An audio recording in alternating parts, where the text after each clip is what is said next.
nakakahihiya ang ginagawa ninyo? Walang hiya nga. Ang mga kababayan Walang natin hiya. nag-iisip kung anong kakainin nila. Yes, Itong true. mga panahon nito. Magkano ang bilihin? Ang iisipin ninyo, politika. Ganun Kung ganito nga. ang mentalidad natin, sino pa makakatulong sa atin? Walay. Isipin ninyo, ang ini-issue natin sa Vice President natin, piatos! May dalawang piatos, no? Bakit ka dilima? eto, Respeto mo ba? bakit Ulitin dilima? mo sinabi ko. Makinig ka, Narespeto mo ba dilima. ang Office of Secretary of Justice o Department of Justice nung bumuka ka ang kipay mo nung nakakita ka ng saba ni Dayan? At inamin mo yan! Yes. Saan ang Kakahiya, diba? respeto Tapos mo kung bilang makapagsalita ka, akala sa mo pang kababaihan? Amerika. Sa asawa ni Dayan at pagrespeto mo sa sarili mo. Wala, Well, hindi ka naman wala ka-respeto. Ang kapal ng kipay labo mo. Kung maka-acting ka, nakakala nyo kayo ang tama sa lahat ng bagay. Okay? Naglabas sila ng survey Eto pa, na ngayong nakasurvey pa araw ang na mga ito. ulaga. Di ba nakakita na ba kayo ng ganyang survey? Ngayon lang ako Grabe, nakakita ng no? ganitong survey. Napalamura at Napasama lang bastos. talaga si BP Sara, gagawin nila lahat. Ay, Sino ang bastos? Yung jutang Jimenez o yung tumutuwa grabe, no?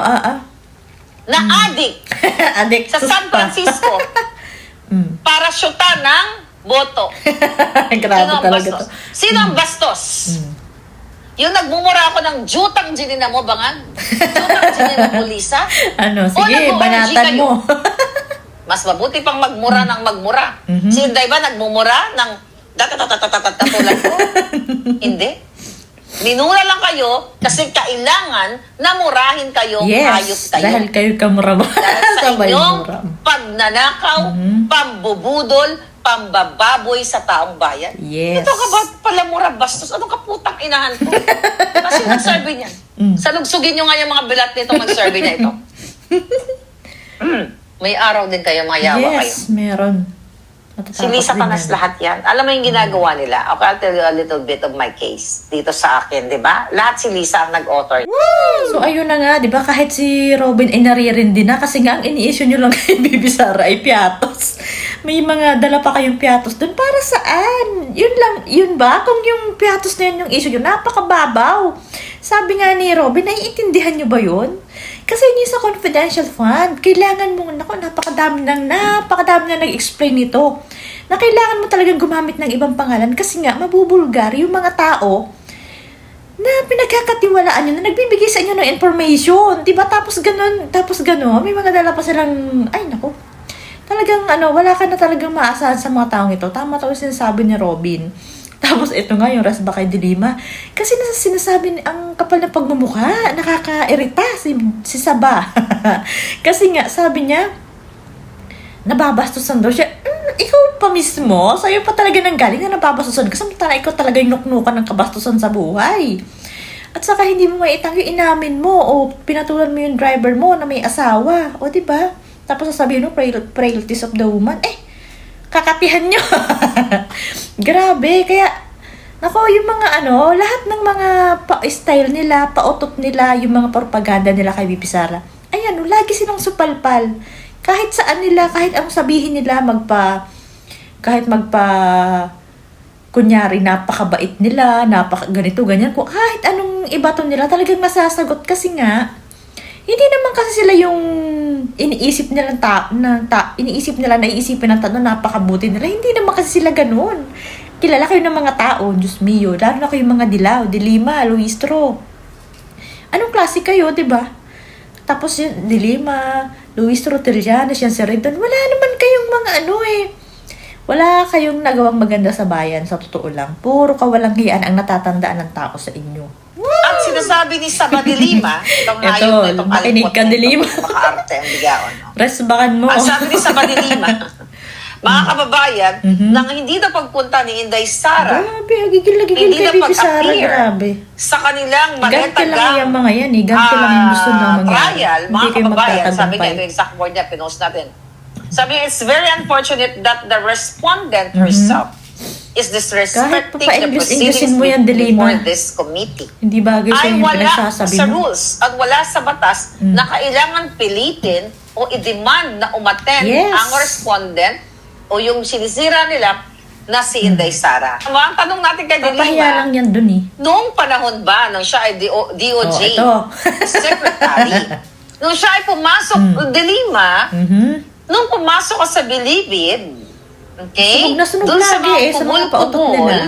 at nung umamin ka, nung tinanong ka ni Winnie Monzon, kung bakit mo Proud pa pinatulan siya ng nun eh. driver mong Pag may ganun-ganun ka ng asawa, buko. ang sabi ng frailties of a woman.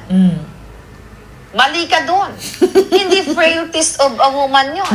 Yun ay kakatihan Yes, ng true. iyong bilat. Nirespeto mo ba? Ulitin mo yung sinabi ko. Nirespeto mo ba ang Office of Yes, Secretary DOJ of pa siya Justice nun, no? o Akalain mo Department yun, of Justice? DOJ ka pa, taas ng Nung pwesto mo, bumuka tapos ka, ganun ang ang kipay gagawin mo, mo. nung nakakita ka ng saba ni Dahil. O walang sana At kung inamin mo binata mo yan. lang yung inano niya. Inamin mo na binibigyan mo ng Parang pera. binibili niya Merong yung text lalaki kahit messages may eh, asawa na yung anak para ni lang Dayan, maging di ba, sa kanya. binibigyan, may pinatayuan ng Grabe. bahay para makuha mo yung boto niya. Saan ano ang ka ngayon? pagrespeto Sunog mo ka na bilang naman. sa kababaihan? Yes, dun sa asawa Sa asawa na ni lang. Dayan at pagrespeto mo sa sarili mo. Well, hindi ka naman karespeto. Dapat na umamin ka na binuka mo yung bilat mo dahil sa isang kapirasong laman. Okay? Ikaw ang walang respeto sa mga Yes. kababaihan at sa pagka hindi ka naman Laging ganyan ang ano niya. Ang pinagsasabi, Diba? Isa kang- respeto. What? Naku, tigil-tigilan mo din Bella. Lima. Ang kapal ng kipay labo mo. Kung maka-acting ka, nakakala nyo kayo ang tama sa lahat ng bagay. Yes, ganyan sila. Ang ginagawa nila ay pamimingwit. Yes, wala pang ebidensya, tapos gaganyanin ebidensya. yan. Ako. Fishing Maling-mali talaga yun expedition. ang nangyayari. Ang mga Sobra. kahayupan ng mga bangag. Okay?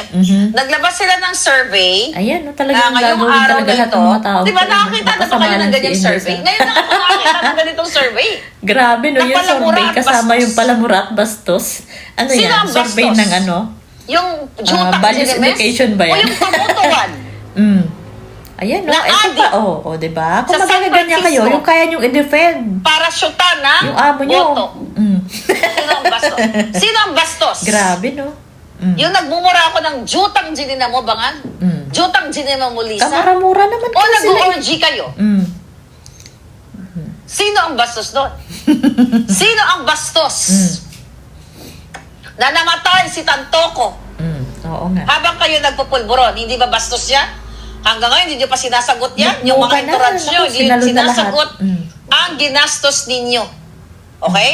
Sa pagpulburon ninyo dun sa Beverly Hills. Sino ang bastos? Mas mabuti pang magmura ng magmura. Yes. Sino ba nagmumura ng tulad ko? Hindi. Minura lang kayo kasi Yes, true. kailangan Kamura-mura namurahin kayo. hayop kayo. Sabay. Dahil sa inyong ganun, no? pagnanakaw, true pambubudol, naman yan. pambababoy sa taong bayan. Ito ka ba palamura bastos? Anong kaputang ina? Diba sino nag-survey niyan? Grabe, Sabihin no? nyo ngayon, Palamura, ang bastos. itong Ako survey na talaga ito. pa. Survey na pampasamalan. Kaya kay BP May Sara. araw din naku. kayo, mayawa kayo. True. May kalalagyan din kayo pagdating ng panahon. Yes. O yung lupa, Malapit ay ang na lupa, yan. ang bulate ay Konting kembot na lang yan. pumirma na sa inyong mga hayop kayo dahil puro kayo ka bulastugan. Alam mo, kakapal na mukha nito, mga pangit talaga yung mga oposisyon. True. Diba lahat, kahit pag mga tagapagdanggol din ng mga barrier Pero nga yung mga, ano nila, ang mga yung itsura, ginagawa hindi nila may sa drawing mukha kahit nila. ng grade 1. Grabe Hindi naman. satanas lahat yan. Alam mo yung ginagawa nila? Okay, I'll tell you a little bit of my case dito sa akin, di ba? Lahat si Lisa ang nag-author. So, ayan na nga, dilima. Alam mo, nakakatawa na lang itong mga tao to. So, tuwing sila yung magsasalita, yung akala mo yung napakalinis nila, parang akala mo yung sila si Mama Mary. Kasi, lagi yan, pang ilan na niya yan kay BP Sara. Sa bagay, wala naman talaga silang gagawin kundi pasamain si BP Sara eh. Nung kay Suntay, na sinasabi niya na parang ba't daw hindi nagsasalita si BP Sara, na ba't daw siya daw yung pinakamataas na parang katungkulan sa mga kababaihan, eh bakit daw yung kay Ann Curtis, yun, tapos parang dapat daw sila hindi nababastos or pinagnarasahan, yung mga ganyan. Tapos galing pa kay Dilima, tapos ngayon ito naman nababastosan daw siya na hindi sumipot. Bakit ka respeto ka ba? Yun pa lang, di ba? Maano ka na, parang nakakaalibadbad sa pakiramdam na sa'yo pa talagang manggagaling, samantalang ikaw yung nuknukan ng bastos. Hindi mo maitanggi yung mga pinagagawa mo sa buhay mo. Yung pagpasok-pasok mo sa kubol, yung mga video-video mo, di ba parang, ha? ilugar mo kasi, hindi kasi yun yung, kung ang tingin mo sa sarili mo yung napakalinis, hindi yun ang tingin ng tao sa'yo. Ang tingin ng mga tao sa inyo ay nuknukan ka ng dumi. At wala namang natatandaan sa inyong magandang nagawa nyo sa Pilipinas.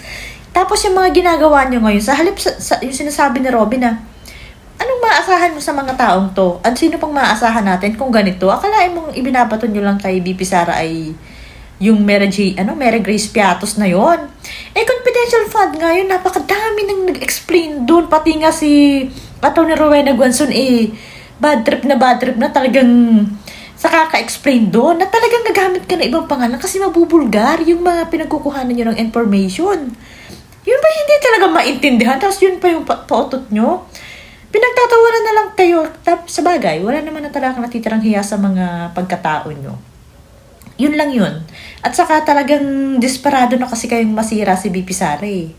At takot na takot kayo na maging presidente yan. Kasi nga, may kalalagyan kayo. Akalain mo yan? Hanggang ngayon, yung mga issue ni Dilima, yun pa rin. Yung mga issue ni Trillanes, yun pa rin. Tapos yung mga pautot nila, halatang halata. Yung mga Madariaga na yan. Tapos si Redon, gumaganti lang pala. Tapos si Luis Toro naman, ano nga asahan mo dyan?